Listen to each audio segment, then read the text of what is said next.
They call me the video game sugar daddy, among my other various titles, because I have nice things to say about pretty much every console. From the Jag to the PS5, I've had my fun, but as radical as I am for being a fan of video games who enjoys most video game consoles, I still have a ranking of my favorites, and I still don't think anything that came out after the Super Nintendo has topped it. And nice try.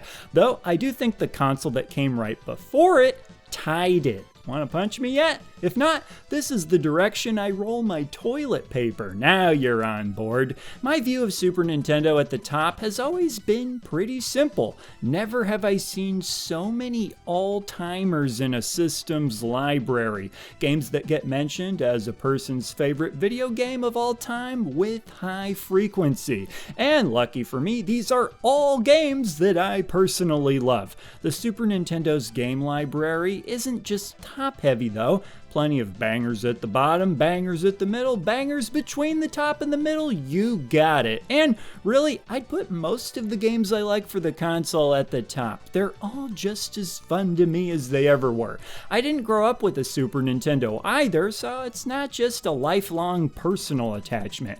My appreciation for the console came as an adult, when I really started to take the console seriously. The eject button, are you kidding me? How do I tell you it'll change your life without telling you it'll change your life? Looking back on all the video games I've enjoyed over the years, the Super Nintendo feels like it got pretty much everything I care about the most right. Where other consoles I find to be still great, but with one or two noteworthy drawbacks. N64 could have used more third-party support. I don't think the visuals of PS2 games have aged the best. The GameCube couldn't be used as an actual lunchbox. With the Xbox consoles, just not enough exclusives in general. The PS5, just not enough brand new games in general, due to bloated development times and every game feeling the need to be massive.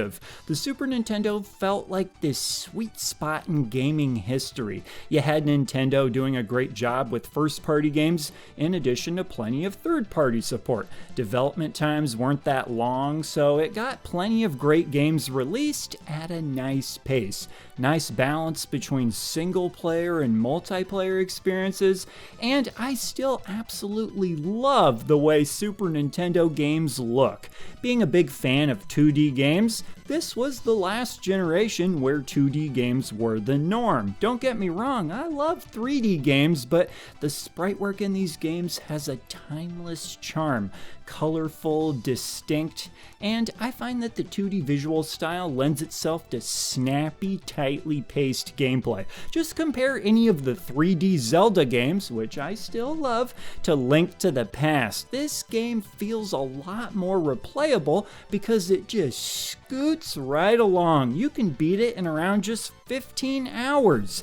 As the years have passed, the more it seems like games have leaned on time spent walking around. I can walk around in real life, and I'm hecka good at it too. Fantasy walking in a video game can't outdo this.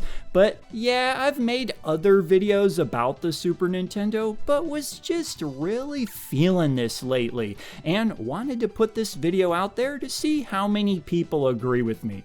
I still enjoy new video games, matter of fact, just picked up this thing as of this video, but still find myself missing the Super Nintendo, which is why I still play it. But there we have it. Be sure to let me know your thoughts as always, and I will see ya in the next video.